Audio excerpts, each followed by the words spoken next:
గతంలో ఎట్లా మేనిఫెస్టోలో చెప్పడం జరిగిందో తెలుగుదేశం పార్టీ సూపర్ 6 అని చెప్పేసి చెప్పడం జరిగింది.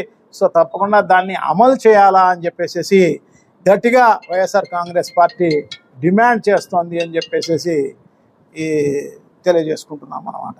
సో డెఫినెట్గా ఇవ్వాలి, తప్పకుండా వాళ్ళందరికీ కూడా ఖచ్చితంగా ఇవ్వండి అని చెప్పేసి డిమాండ్ చేస్తున్నాం. ఒకవేళ చేయకపోతే ఖచ్చితంగా ఆందోళన చేసే కార్యక్రమం కూడా తప్పకుండా చేస్తాము అని చెప్పేసి తెలియజేసుకుంటున్నాం అన్నమాట. సో ఇవే కాకోకుండా ఒక తల్లికి వందనం అయితేనేమి, మిగతాటి అన్నీ కూడా మత్స్యకార భరోసా అయితేనేమి, విద్యా కానుక అయితేనేమి, దాని తర్వాత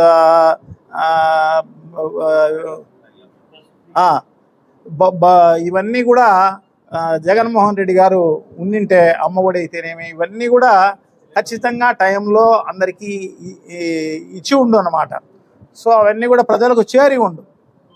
సో అది చేరకోకుండా ఈ రకంగా చెప్పి ఇంతవరకు కూడా ప్రభుత్వం పనిచేస్తుందా లేదా అనేది కూడా తెలియని పరిస్థితి కనపడుతుంది అన్నమాట. శాంతి భద్రతలు అలాగే ఉన్నాయి. సో డిపార్ట్మెంట్లలో ఎందుకంటే ఎలక్షన్ ఎంఆర్ఓలు కానీ ఎలక్షన్ ఆఫీసర్స్ వేరే జిల్లాల నుంచి రావడం జరిగింది, వాళ్ళ ట్రాన్స్ఫర్స్ కూడా జరిగిన పరిస్థితి లేదన్నమాట. సో మొత్తం రాష్ట్ర వ్యాపితంగా మొత్తం అన్ని వ్యవస్థలు స్తంభించిన పరిస్థితి అన్నమాట. సో దాని కూడా ఎలాంటి ఉందంటే రెడ్ బుక్ దానికి సంబంధించి నారా లోకేష్ గారు గతంలోనే చెప్పినట్టుగా ఆ రెడ్ బుక్ సంస్కృతి అనేది, అలాగే రెడ్ బుక్ రాజ్యాంగం అనేది ఈరోజు విచ్చలవిడిగా సాగుతున్న పరిస్థితి అన్నమాట. ప్రతి గ్రామంలోనూ ఆ రకంగా జరుగుతున్న పరిస్థితి. సో అదే కాకుండా అది జగన్మోహన్ రెడ్డి గారి పైనే, ముఖ్యమంత్రి గారి పైనే తప్పుడు కేసులు పెట్టిన పరిస్థితి ఈరోజు చూస్తున్నాము అని చెప్పేసి తెలియజేసుకుంటున్నాం. ఎందుకంటే రఘురామకృష్ణరాజు అనే ఆయన వైఎస్ఆర్ కాంగ్రెస్ పార్టీలో గెలిచి ఆయన తెలుగుదేశం పార్టీకి ఒత్తాసుగా ఆయన పనిచేసిన పరిస్థితి.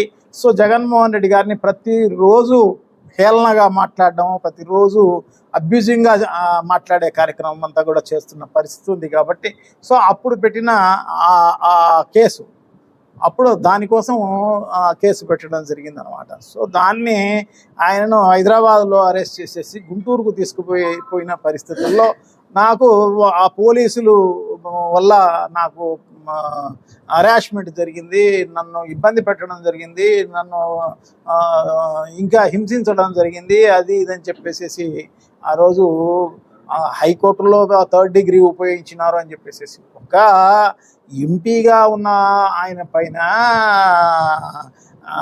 అలా వ్యవహరించే అవకాశమే లేదన్నమాట. కానీ ఒక తప్పుడు అభియోగం చేసేసి దాన్ని హైకోర్టులో వేయడం జరిగింది, అక్కడ కొట్టేయడం జరిగింది.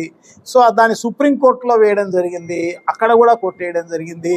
సో దాన్ని ఇప్పుడు 3 ఏళ్ల తర్వాత ఒక చిన్న ఈమెయిల్ 11వ తారీఖు చిన్న ఈమెయిల్, అంటే ప్రభుత్వం వచ్చిన తర్వాత 11 వచ్చింది కదా అన్న ఉద్దేశంతో ఆయన ఎమ్మెల్యే అయినాడని చెప్పేసి ఉండి నుంచి. సో ఆయన గుంటూరు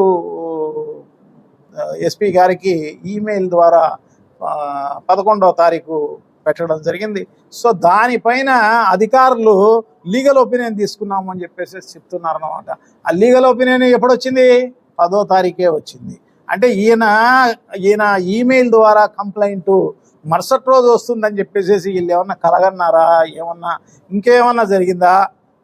అంటే ప్రభుత్వ ఉద్దేశం ఆ రకంగా కంప్లైంట్ రిజిస్టర్ చేయాలి జగన్మోహన్ రెడ్డి గారి పైన అని చెప్పేసి. జగన్మోహన్ రెడ్డి గారికి ఏం సంబంధం అండి? చిన్న పెట్టి కేసు, అదిలో న్యాయస్థానాలు కూడా అన్నీ కూడా కొట్టివేసిన కేసు.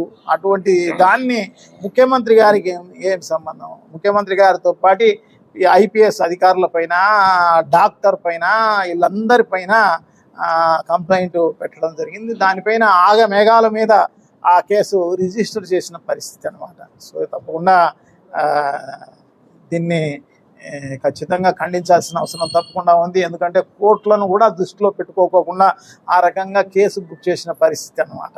అంటే ప్రభుత్వ ఉద్దేశం జగన్మోహన్ రెడ్డి గారిని ఇరుకుని పెట్టాలి, జగన్మోహన్ రెడ్డి గారిని ఈ జైల్లో వేయాలి, జగన్మోహన్ రెడ్డి గారి పైన కేసు బుక్ చేయాలి అని చెప్పేసి అనుకున్న పరిస్థితి అన్నమాట. ముందుగానే అనుకొని ఆ రకంగా లీగల్ ఒపీనియన్ 10వ తారీఖు తెప్పించుకొని 11వ తారీఖు కంప్లైంట్ ఈమెయిల్ చేయించుకొని ఆ రకంగా కేసు రిజిస్టర్ చేసిన పరిస్థితి అన్నమాట. సో తప్పకుండా ఒక విష సంస్కృతిని ఆంధ్ర రాష్ట్రంలో ప్రవేశపెట్టే